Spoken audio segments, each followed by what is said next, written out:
Pro Group Management. Workers' comp that works for you. This is 7 at 7 from the Las Vegas Review-Journal. Good morning, everyone. I'm Renee Summerhour. Thank you for joining us on 7 at 7. In your top stories, sponsored by Nevada Hand's Silver Sky Assisted Living Community. Learn more at nevadahand.org. Metro is currently investigating an officer-involved shooting in the 3600 block of East Lake Mead Boulevard.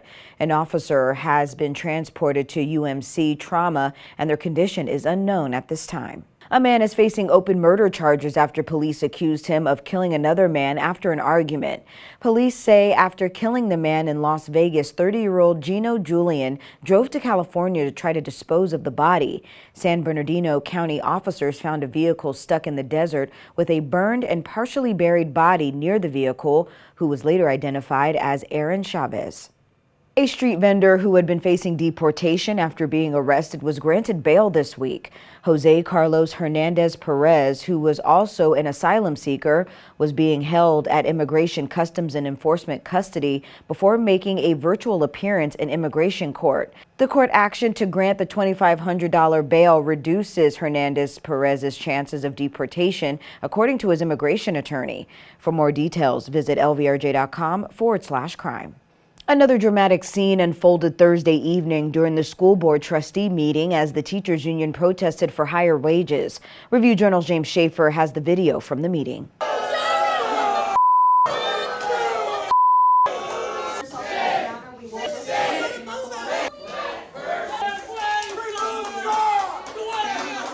For the second time in the row, the CCA union protested during a school board trustee meeting. During the meeting, two members of the union were escorted out in handcuffs.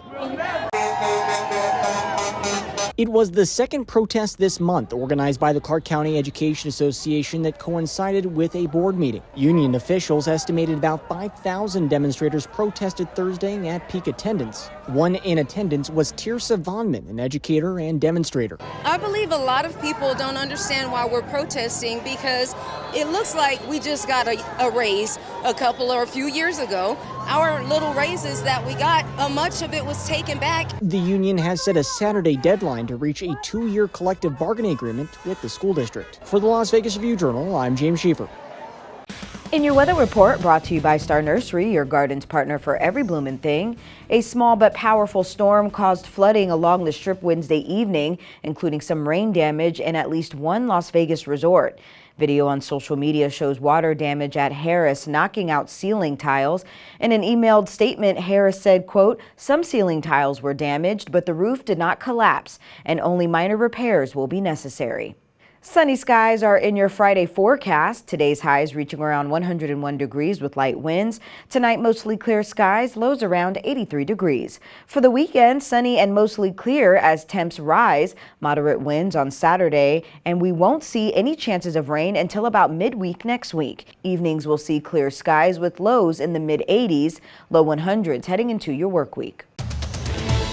In your business news, sponsored by Bank of Nevada, Bank on Accountability, a $1.15 million home is on the market, but there's a small catch. The Paradise neighborhood house is lined floor to ceiling with college football helmets and memorabilia. The owner says he doesn't know how much his collection is worth, but he was able to retire by selling a previous collection of memorabilia. And events at Allegiant Stadium have drawn more than 3 million fans to the 3-year-old facility. The second quarter of this year saw the lowest number of fans attending events since the stadium began hosting crowds at large events following the pandemic. Only 3 major ticketed events took place between April and June, marking a total of 160,278 attendees who have entered the stadium. Sports, sponsored by Station Casinos, STN Sports. Download the app today. Happy birthday, Kelsey Plum! The All-Star guard finished with 23 points, 5 assists and 3 rebounds to help the Aces erase a 16-point deficit and take a 94-87 win over the Chicago Sky. The win is the Aces' 30th of the season, the most by a WNBA team in league history. The Aces will take a trip to the White House to celebrate last year's championship Friday before taking on the Mystics on Saturday.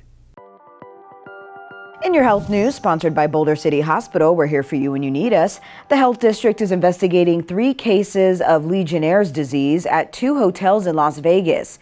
2 guests who tested positive stayed at Caesars Palace and 1 stayed at the Orleans. Caesars Entertainment and Boyd Gaming both made statements highlighting their cooperation with health officials' investigations. Henderson announced top priorities in its new strategic plan for the next 4 years. The priorities are similar to those outlined in the last plan. However, the 2024 plan now includes healthy living as a core goal. The city plans to open a wellness center for all of its employees that will offer physical and mental health services. The center is targeted towards public safety employees, but will be available to all city staff. Sports betting brought to you by the Las Vegas Paiute Tribal Smoke and Cigar Shop. The NFL preseason wraps up with a full slate of games this weekend, including the Raiders taking on the Cowboys. Also, Saturday, the Jets are 6-point favorites at the Westgate Superbook over the Giants, and the total is 39. The Jaguars are favored by 6.5 points over the visiting Dolphins, and the total is 41. The Broncos are 6.5-point favorites over the Rams, and the total is 36.5. In your entertainment news, sponsored by Arizona Charlie's, has live entertainment every weekend at both locations. Go to ArizonaCharlies.com to see who's playing. Beyonce is officially in town. Review Journal's John Katz-Lamidas tells us more shows Las Vegans should be excited about this weekend. The Cats trifecta for this weekend in Vegasville begins at Allegiant Stadium with Beyonce, the international superstar, on Saturday and Sunday nights. She sold out. The last time I saw Beyonce was at Encore Theater some time ago at a DVD concert special. Amazing performer. Erica Jane of Real Housewives of Beverly Hills opens her Bet It All on Blonde residency at House of Blues at Mandalay Bay. We'll be there. Talked to her this week. She's very excited about the show. And Rouge at the Strat, the sexiest show in town. That's what they say. It's an underdog hit. Believe it. A popular holiday tradition is returning to Excalibur. Tournament of Kings, 'Twas the Night, will return November through December for another Winter Wonderland-themed celebration. Guests can enjoy the holiday cheer while rooting for their favorite king in the festival battle for honor. For ticket information, visit Excalibur.com. Thank you for watching 7 at 7 a.m. I'm Renee Summerhour. If you're watching from YouTube, don't forget to subscribe to the Review Journal's YouTube page for more great content. Watch Las Vegas Breaking News streaming live on your OTT device. We'll see you back here later today for more 7 at 7. Review Journal Studio, sponsored by Adam Kuttner. Get the maximum settlement as quickly as possible. The 7 at 7 update, sponsored by Pro Group Management. You're watching 7 at 7 from the Las Vegas Review Journal.